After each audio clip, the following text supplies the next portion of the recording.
기도하겠습니다. 하나님 아버지, 참 불신의 사회를 살아간다는 생각이 듭니다. 그러나 오늘도 주님의 음성을 듣고 다시 회복해 사람을 사랑하기로 결단해 봅니다. 나에게는 그런 힘과 능력이 없으나 말씀의 힘과 능력을 덧입어 오늘 하루 그렇게 살고자 하오니 주님 역사하여 주옵소서. 예수님의 이름으로 기도합니다. 아멘. 네, 오늘은 창세기 24장 28절에서 53절까지입니다. 창세기 24장 28절에서 53절까지인데 말씀이 긴 관계로 50절에서 53절만 읽도록 하겠습니다. 라반과 부두엘이 대답하여 이르되 이 일이 여호와께로 말미암았으니 우리는 가부를 말할 수 없노라. 리브가가 당신 앞에 있으니 데리고 가서 여호와의 명령대로 그를 당신의 주인의 아들의 아내가 되게 하라. 아브라함의 종이 그들의 말을 듣고 땅에 엎드려 여호와께 절하고 은금 패물과 의복을 꺼내어 리브가에게 주고 그의 오라버니와 어머니에게도 보물을 주니라. 아멘. 네, 오늘은 창세기 24장 28절에서 53절까지의 말씀입니다. 지난번에 이어서 이삭과 리브가의 결혼의 배경이 되는 스토리를 얘기하고 있습니다. 지난번에는 아브라함이 아내가 죽고 나이도 많고 이러다가 아들 결혼한 것도 못 보고 죽겠다 싶어서 엘리에셀과 맹세를 하죠. 이른바 생식기 밑에 손을 넣고 내가 후손을 걸고 너와 맹세할 테니까 이 맹세는 꼭 지켜달라. 그렇게 해서 엘리에셀이라는 종은 여행길을 떠나게 됩니다. 종의 아들인 이삭의 결혼을 위한 여행길, 참 독특한 여행길이었죠. 아무튼 그는 우물가에서 리브가라는 여인을 만납니다. 근데 그가 리브가를 만나기 전에 하나님께 기도했던 기도, 우리는 알고 있습니다. 좀 유치할 정도의 기도였습니다. 요렇게 하면 하나님의 사인인 줄 알겠습니다. 가끔 이 시대의 우리들도 그러한 기도를 올릴 때가 있는데 참 희한하게도 하나님은 그 기도 들으시고 때마침 리브가라는 여인을 통해 그 기도 응답을 해주십니다. 이 배후의 순조로움, 형통이 있었습니다. 그렇습니다. 하나님이 일하실 때 보면 대부분 순조롭고 형통합니다. 거의 대부분 그렇게 역사가 일어납니다. 때마침 리브가가 왔고 또 리브가는 물을 엘리에셀만이 아니라 그의 낙타에게도 줬습니다. 안 그럴 수 있잖아요. 다 하나님의 인도하심이 군데군데 느껴지는 것이죠. 그리고 오늘 28절부터 53절은 리브가의 집에 가서 이루어지는 그런 광경입니다. 28절입니다. 소녀가 달려가서 이 일을 어머니 집에 알렸더니 이 소녀는 리브가이죠. 리브가가 이제 자기 집에 가서 엄마한테 알렸겠죠. 원래 딸과 친정엄마는 친하지 않습니까? 당연히 가서 알렸겠죠. 29절 리브가에게 오라버니가 있어. 그의 이름은 라반이라. 그가 우물로 달려가 그 사람이 이르러. 자, 지금부터는 이 창세기 기자가 리브가만이 아니라 리브가의 오라버니, 오빠인 라반을 집중하고 있음을 우리는 알 수 있습니다. 리브가에게 오라버니가 있는데 그의 이름이 라반이라고 합니다. 그가 우물로 달려가 그 사람에게 이르러. 아마 리브가가 먼저 집에 가서 소상하게 오늘 있었던 사건을 얘기했고 그래서 오라버니는 자신의 여동생과 관련된 일이 나니까 뛰쳐나왔죠. 그리고 우물가에서 아브라함의 종 엘리에셀을 만납니다. 30절 그의 누이의 코골이와 그 손의 손목고리를 보고 또 그의 누이 리브가가 그 사람이 자기에게 이같이 말하더라 함을 듣고 그 사람에게로 나아감이라. 그때 그가 우물가 낙타 곁에 서 있더라. 아까 엘리에셀이 리브가를 만나서 장식품을 걸어주지 않았습니까? 코골이, 손목고리 그런 거를 주니까 이게 웬 재물이야, 웬 폐물이야. 그 오라버니가 놀라가지고 뛰쳐나왔죠. 31절 라반이 이르되 여호와께 복을 받은 자여 들어오소서. 어찌 밖에 서 있나이까? 내가 방과 낙타의 처소를 준비하였나이다. 여동생이 손에 코에 은근 폐물을 갖고 오니까 이 사람이 놀라서 뛰쳐나갔는데 나가자마자 했던 말을 보십시오. 라반이 이르되 여호와께 복을 받은 자요.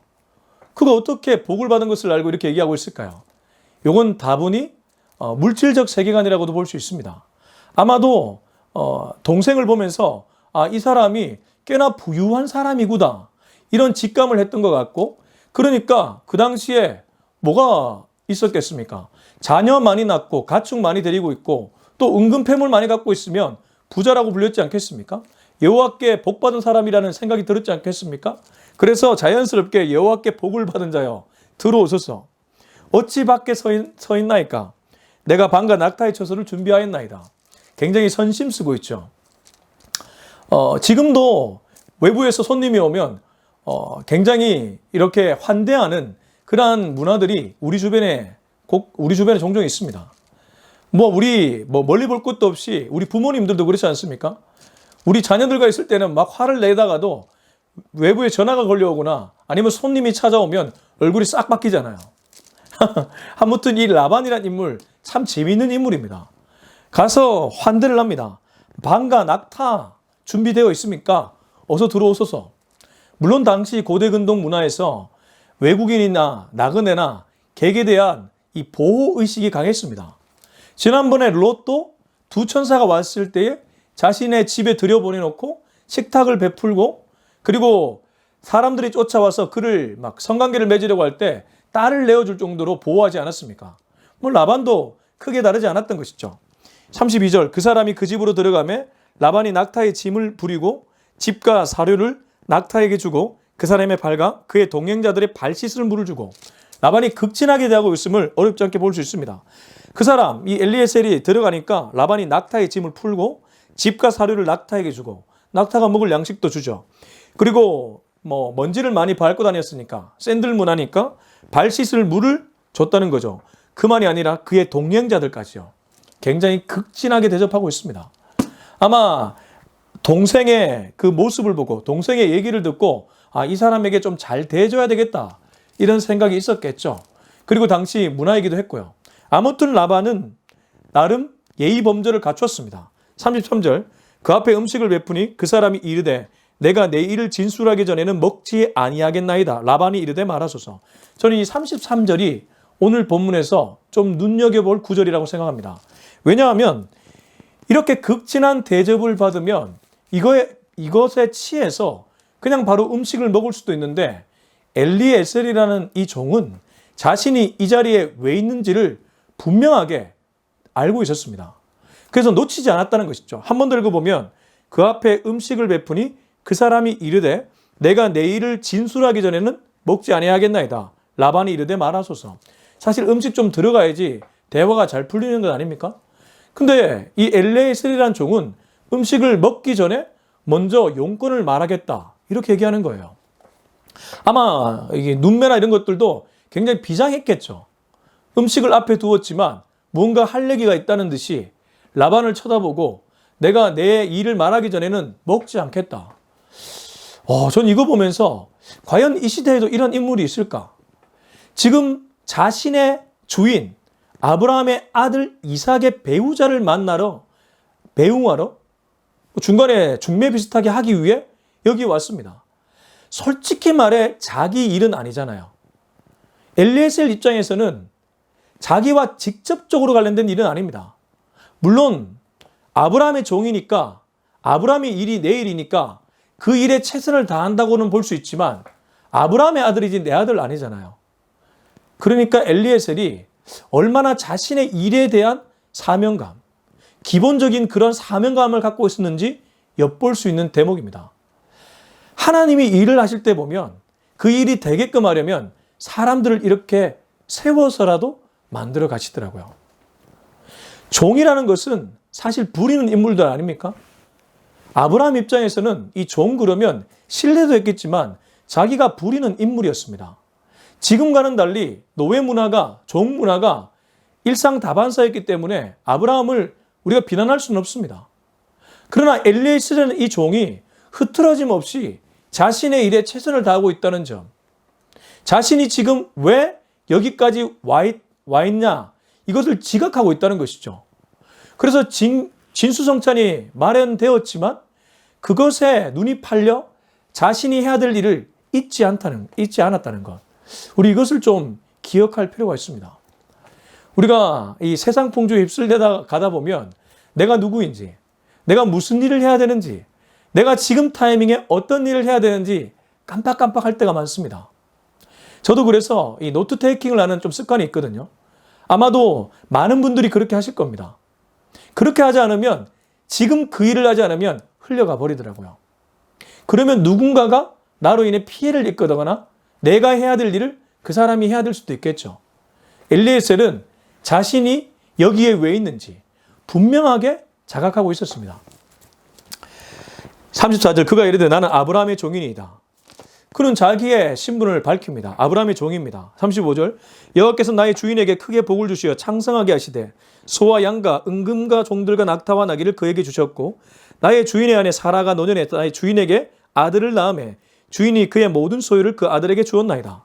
자, 35절과 36절은 라반 입장에서 이 리브가 집안의 사람들 입장에서는 기가 쫑긋 세워지는 말입니다. 왜냐하면 그때나 지금이나 이 부자에 대한 기본적인 호의는 있었을 것입니다.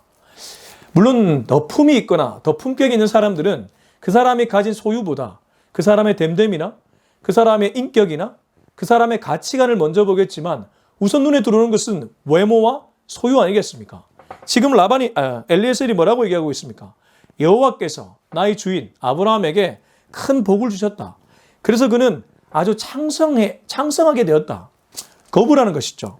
소, 양, 은금, 종, 낙타, 나귀 그에게 다 주었다는 것이죠. 지금으로 비유하면 한 기업을 일군 그런 기업가라고도 볼 수 있습니다. 36절 나의 주인의 아내 사라가 노년에 나의 주인에게 아들을 낳음에 주인이 그의 모든 소유를 아들에게 줬다. 자, 그러면 그 기업이 누구 거란 것입니까? 아들 것이란 거죠. 이제 상속이 된다 이 말이겠죠. 그만큼 이 아들의 가진 권한이나 아들의 가진 소유가 많음을 은근히 엘리에셀은 얘기해주고 있습니다. 37절 나의 주인이 나에게 맹세하게 하여 이르되 너는 내 아들을 위하여 내가 사는 땅 가나안 족속의 딸들 중에서 아내를 택하지 말고 내 아버지의 집 내 족속에게로 가서 내 아들을 위하여 아내를 택하라 하시기로 내가 내 주인에게 여쭈되 혹 여자가 나를 따르지 아니하면 어찌하리이까 한즉 주인이 내게 이르되 내가 섬기는 여호와께서 그의 사자를 너와 함께 보내어 내게 평탄한 길을 주시리니 너는 내 족속 중 내 아버지 집에서 내 아들을 위하여 내 아내를 택할 것이니라. 앞서 아브라함과 엘리에셀 이 사이에 주고받았던 대화를 한 번 더 언급해 줍니다. 이런 언급을 왜 할까요? 놓치지 않았죠. 주인의 메시지를 놓치지 않고 전하고 있습니다. 그리고 여기 보면 자신의 의견을 더하지도 않습니다. 주인이 자기에게 말했던 그대로 전달하고 있습니다. 오해 없이 왜곡 없이 가감 없이 정확하게 전달하고 있습니다. 저는 이런 거 보면서 엘리에셀이라는 종이 얼마나 자기 일에 대한 자신의 위치에 대한 이런 정체성이 분명히 있는지를 엿볼 수 있었습니다. 여러분, 저는 목회자입니다. 여러분은 나름대로 여러분 하나님께 부름받은 그리스도인들이죠. 저는 그리스도인이면서 목회자입니다. 나도 모르게 교회를 목양하고 성도를 목양하다 보면 힘이 들어갈 때가 있습니다. 그리고 메시지를 나의 왜곡된 가치관으로 해석할 수도 있습니다. 이거만큼 위험한 일이 없죠. 사람들에게 들리는 메시지를 전하기 위해 자꾸 자극적인 것을 보다 보면 나도 모르게 말씀에 양념을 치게 됩니다. 당장에는 맛있죠. 근데 뒤돌아서면 어떻습니까? 조미료 많이 들어가는 음식 뒤돌아서면 씁쓸하잖아요. 근데 오랫동안 사골로 우려낸 육수 어떻습니까? 깊은 맛을 내지 않습니까? 저는 그래서 이 엘리에셀이라는 종을 보면서 그 허벅지 밑에 손을 넣고 주인과 약속했던 그 맹세를 잊지 않는 이 사람, 하나님의 메시지를 정확하게 전달하기 위해 애써야 된다는 목회자로서의 정체성 딱 매칭이 되는 거예요. 여러분들도 여러분들의 삶의 위치에서 그렇게 사셨으면 좋겠습니다. 여러분 쉽지 않겠지만 오늘 우리는 이 엘리에셀의 이 말투와 말의 내용을 보면서 그걸 좀 느낄 필요가 있을 것 같습니다. 아브라함의 종도 이렇게 살았다면 저와 여러분은 오죽하겠습니까? 계속 말씀 보겠습니다. 네가 내 족속에 이를 때에는 내가 내 맹세와 상관이 없으리라. 만일 그들이 네게 주지 아니할지라도 네가 내 맹세와 상관이 없으리라 하시기로 내가 오늘 우물에 이르러 말하기를 내 주인 아브라함의 하나님 여호와여 만일 내가 행하는 길에 형통함을 주실진데 내가 이 우물 곁에 서 있다가 젊은 여자가 물을 기르러 오거든 내가 그에게 청하기를 너는 물동이의 물을 내게 조금 마시게 하라 하여 그의 대답이 당신은 마시라 내가 또 당신의 낙타를 위하여도 기르리라 하면 그 여자는 여호와께서 내 주인의 아들을 위하여 정하여 주신 자가 되리이다 하며 이까지 읽어보면 어떻습니까? 앞서 리브가와 있었던 이 사건 그 스토리도 정확하게 전달하고 있습니다. 성경이 이유 없이 이렇게 같은 이야기를 반복하고 있을까요? 아니죠. 저는 이 엘리에셀이라는 인물을 자꾸만 주목하게 되었습니다. 그는 지금 보탬도 없고 빼는 것도 없습니다. 누군가와 대화하다 보면 나도 모르게 흥분해서 가장하여 말할 때 많잖아요. 특히 남자들, 군대 얘기, 군대 갔다 오면 자기 부대가 제일 힘들었대요. 저도 뭐 해군 나왔는데 뭐 쉽지 않은 군생활을 했습니다. 그러나 돌아보면 다 할만하고 견딜만 합니다. 어느 부서든 빠져나갈 구멍이 있고 나름 쉴 수 있는 심해 그런 구멍이 있습니다. 근데 나만 힘들었다고 말하는 거 왜 그렇겠습니까? 이것도 가장헌법이죠. 인간이란 존재 자체가 어떤 의미에서 약간의 허풍기가 있는지도 모르겠습니다. 특히 남자들이 더하죠. 여자들은 어떻습니까? 여자들도 여자들 나름대로의 그러한 말에 보태지거나 빼는 것들이 있겠죠. 자기에게 불리하면 뺄 것이고 자기에게 유리하면 보탤 것이고. 근데 지금 엘리에셀은 보태거나 빼는 게 아닙니다. 지금 정확하게 팩트를 전달하고 있습니다. 왜 그렇습니까? 일륜지 대사, 내 주인이 허벅지에 손을 놓고 맹세한 일입니다. 후손을 걸고 맹세한 일입니다. 굉장히 사명감에 불타오르고 있습니다. 여러분, 하나님께서 우리에게 주신 메시지가 어떤 것입니까? 예수 그리스도를 죽이면서 우리에게 구원이라는 메시지를 주셨습니다. 그리고 당신이 다시 살아나시면서 우리에게 부활이라는 소망의 메시지를 주셨습니다. 얼마나 비장한 메시지고 얼마나 감사한 메시지입니까? 이것을 우리가 우리 멋대로 취하고 가볍게 여기고 그냥 일상다반사처럼 그냥 소홀히 여긴다면 그것만큼 우리의 어떤 사명을 잇는 일도 없을 것입니다. 저는 엘리에셀을 보면서 제 자신을 자꾸만 돌아보게 되었습니다. 여러분, 어떨 때 사람을 신뢰하십니까? 그 사람이 어떠한 모습을 보일 때 신뢰가 가십니까? 저는 그렇게 생각합니다. 겉과 속이 다르지 않고 강단 위의 모습과 강단 아래의 모습이 다르지 않고 가정에서의 모습과 밖에서의 모습이 크게 다르지 않을 때 그 사람의 인테그리티, 정직함을 우리는 엿봅니다. 그리고 그런 됨됨이가 쌓이면 신뢰가 생기게 되는 것이죠. 적어도 오늘 엘리에셀은 이 장을 읽는 우리들에게 그러한 신뢰를 주고 있습니다. 그렇습니다. 그는 지금 그 얘기를 했습니다. 45절. 내가 마음속으로 말하기를 마치기도 전에 내가 마음속으로 이러한 얘기 요렇게 하면 하나님이 인도함을 허락한 우리 주인의 아들의 아내인 줄 알겠다. 내가 마음속으로 말하기를 마치기도 전에 리브가가 물동이를 어깨에 메고 나와서 우물을 내려와 깃기로 내가 그에게 이르기를 청하건대 내가 마시게 하라 한즉 그가 급히 물동이를 어깨에 내리며 이르되 마시라. 내가 당신의 낙타에게도 마시게 하리라 하기로 내가 마시매 그가 또 낙타에게도 마시게 한지라.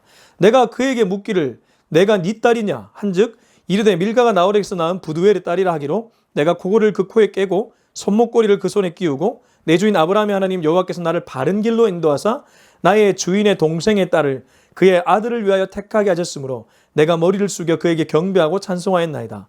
이제 당신들이 인자함과 진실함으로 내 주인을 대접하려거든 내게 알게 해주시고 그렇지 아니할지라도 내게 알게 해주셔서 내가 우로든지 좌로든지 행하게 하소서. 저는 오늘 말씀에서 가장 중요한 구절이 47절과 48절이라고 생각합니다. 특별히 48절입니다. 48절을 한 번만 더 읽으면 내 주인 아브라함의 하나님 여호와께서 나를 바른 길로 인도하사 나의 주인의 동생의 딸을 그의 아들을 위하여 택하게 하셨으므로 내가 머리를 숙여 그에게 경배하고 찬송하였나이다. 그는 이렇게 인도하신 하나님을 찬양하고 있는데 하나님께서 어떻게 인도했는지를 얘기합니다. 내 주인 아브라함의 하나님 여호와께서 나를 바른 길로 인도했다. 여러분, 여기 바른 길이 무엇입니까? 앞에서 계속 얘기했던 순조로운 형통 아니겠습니까? 나의 주인의 동생의 딸을 그의 아들을 위하여 택하게 하셨으므로. 자, 나의 주인의 동생, 이 부두엘이라는 사람이 동생이라는 것이죠. 그의 딸을 내 주인의 아들을 위해 택하셨다. 이게 바른 길이라는 것입니다. 이게 하나님의 섭리라는 것입니다. 이게 하나님의 선하신 인도하심이라는 것이죠. 그래서 그는 고개를 숙여 하나님께 찬양하고 있습니다. 이 모든 배후에 하나님이 역사하고 있었구나. 어떻게 때마침 리브가가 나왔고 내가 말한 그대로 되었고 또 지금 눈앞에 그의 오라버니와 대화하게 만들고 그녀의 집에 와서 대화하게 만들었다니 이건 필시 하나님의 역사하심이다. 하나님의 인도하심, 하나님의 역사하심이 없다면 이런 결과가 도저히 있을 수 없다는 것을 그는 피력하고 있습니다. 이른바 고대 근동 간증이라고 볼 수 있습니다. 아주 원형적 간증이죠. 여러분, 간증이 무엇입니까? 내가 한 일이 아니라 하나님이 하신 일을 담담히 고백하는 것. 그게 간증 아니겠습니까? 지금 엘리에셀은 이 모든 과정이 하나님의 역사임을 피력하고 고백하고 있습니다. 이른바 간증하고 있는 것이죠. 정말 하나님이 일하셨기에 이 말에 리브가의 오라버니인 라반도 감동합니다. 우선 그 구절을 보기 전에 49절을 한 번 더 보면 이제 당신들이 인자함과 진실함으로 내 주인을 대접하려거든 내게 알게 해주시고 그렇지 아니할지라도 내게 알게 해주셔서 내가 우르든지 자르든지 행하게 하소서. 그가 지금 이 리브가의 집에 사람들에게 요구하는 것은 인자와 진실입니다. 근데 이 얘기를 감히 그가 어떻게 할 수 있겠습니까? 손님으로서, 개구로서 어떻게 이 얘기를 할 수 있겠습니까? 그가 먼저 진실함으로 나갔기 때문입니다. 그가 먼저 인자함으로 나갔기 때문입니다. 리브가에게 코골이, 손목걸이를 줄 정도로 인자하게 나아갔고 모든 일을 거짓됨 없이 앞서도 말했던 것처럼 가감 없이 진실함으로 나아갔습니다. 그래서 너희들도 이 리브가의 집안의 사람들도 인자와 진실로 나에게 대답해달라고 했고 이러든 저러든 대답해주면 그것에 따르겠다고 얘기합니다. 하나님의 일을 하는 사람들을 보면 고집 부리지 않습니다. 여기 이 49절 마지막 구절 보면 내가 우르든지 자르든지 행하게 하소서. 어떤 것을 딱 고집해두고 픽스해두고 이것이어야 된다 이런 말 하지 않습니다. 저는 이걸 읽으면서 엘리에셀이 정말 이 순간 하나님께 붙들렸구나. 하나님이 리브가를 이삭의 아내로 주기 위해 이 엘리에셀이라는 종을 정말 성령 충만케 하셨구나. 야, 이 결혼이라는 대장정의 스토리 중에 이 종을 이렇게 하신 하나님이라면 우리는 오죽할까? 지금 이 시대에 한국교회, 세계교회를 이끌어 가시는 하나님의 섭리는 오죽할까? 여러분, 하나님이 역사하시면 우리도 이렇게 될 수 있습니다. 하나님의 큰 그림 아래 우리는 유연할 필요가 있습니다. 자르든지 우르든지 행하게 하소서. 다만 인자와 진실로 대답만 해달라. 그 얘기를 하는 엘리에셀의 말이 우리의 말이 될 수 있다는 뜻입니다. 그리고 이렇게 하면 하나님은 반드시 역사하십니다. 이것 자체가 믿음이기 때문입니다. 이런 말 자체가 믿음이 있기 때문에 나오는 말이기 때문입니다. 이제 50절에서 53절까지 쭉 읽어보겠습니다. 라반과 부두엘이 대답하여 이르되 이 일이 여호와께로 말미암았으니 우리는 가부를 말할 수 없노라. 리브가가 당신 앞에 있으니 데리고 가서 여호와의 명령대로 그를 당신의 주인의 아들의 아내가 되게 하라. 아브라함의 종이 그들의 말을 듣고 땅에 엎드려 여호와께 절하고 은금 패물과 의복을 꺼내어 리브가에게 주고 그의 오라버니와 어머니에게도 보물을 주니라. 자, 어떻습니까? 이건 결과이죠. 근데 이 결과를 말하기 위해 창세기 기자는 24장 전체를 할애했던 것입니다. 이 결과 우리는 예상할 수 있었습니다. 이 구절을 읽으면서 이미 예상할 수 있었습니다. 그러나 엘리에셀이라는 종은 이 결과가 나오자마자 여호와께 절합니다. 52절 한 번 더 읽으면 아브라함의 종이 그들의 말을 듣고 땅에 엎드려 여호와께 절하고 하나님의 이 결과를 얻게 했구나. 그래서 하나님께 바로 반응하는 것이죠. 작은 일도 하나님의 도우심 없이 이루어질 수 없습니다. 엘리에셀은 이삭의 결혼을 지금 준비해가는 과정이었기 때문에 큰 일이라고도 볼 수 있지만 우리는 우리 삶에서 이 결혼만큼은 아닐지라도 크고 작은 일들이 있습니다. 그 순간순간의 모든 일들이 하나님의 도우심으로 이루어졌다면 우리 역시 엘리에셀처럼 하나님께 반응할 필요가 있습니다. 반응은 여러 가지가 있죠. 감사도 있고 찬양도 있고 헌금도 있고 여러 가지가 있습니다. 여러분, 하나님께 반응 잘하는 저와 여러분이 되었으면 좋겠습니다. 그리고 엘리에셀이 이렇게 반응하기 전에 부두엘과 라반의 대답이 무엇입니까? 50절 보면 라반과 부두엘이 대답하여 이르되 이 일이 여호와께로 말미암았으니 우리는 가부를 말할 수 없느라. 아니, 이들조차 하나님이 지금 이 일을 역사하고 있구나를 직감하고 있습니다. 보십시오. 엘리에셀이라는 종이 성령 충만해서 모든 일을 진행하고 하나님이 배후에서 역사하는 게 느껴지니까 이들도 자연스럽게 만문이 열립니다. 심지어 이 일이 하나님께로 말미암았기 때문에 감히 우리가 가부를 말할 수 없다. 이건 극찬 아닙니까? 51절 리브가가 당신 앞에 있으니 데리고 가서 여호와의 명령대로 그를 당신의 주인의 아들의 아내가 되게 하라. 정말 저는 이거 보면서 야, 하나님 이렇게 일하시는구나. 마지막 53절 은금패물과 의복을 꺼내어 리브가에게도 주고 그의 오라버니와 어머니에게도 보물을 주니라.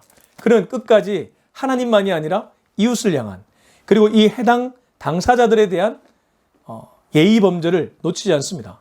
지금도 결혼할 때 왜 부모님, 양가 부모님께 예물 예당 같은 거 하지 않습니까? 그는 지금 리브가를 그냥 데려오는 것이 아니라 당시 갈래 간습에 따라 예물을 주고 있습니다. 철저하게 당시의 상식이나 당시의 이성에 반하는 행동을 하지 않았다는 것이죠. 공짜로 데려오거나 막무가내로 데려오거나 그런 행동을 하지 않았다는 것입니다. 누가 보더라도 상식적으로 행동했다는 것이죠. 저는 이 모든 과정들을 보면서 이 생각을 하게 됐습니다. 하나님이 일을 진행하시면 이렇게 되는구나. 우선 우리가 배울 수 있는 교훈은 무엇입니까? 엘리에셀처럼 성령 충만해야 되겠구나. 자신의 역할을 잊지 않고 내 교만함으로, 내 나태함으로 말씀을 더하거나 빼거나 그런 행동도 하지 않고 정말 주님 앞에 정직하며 사람에게 신뢰를 줄 수 있는 그런 삶을 살아야 되겠구나.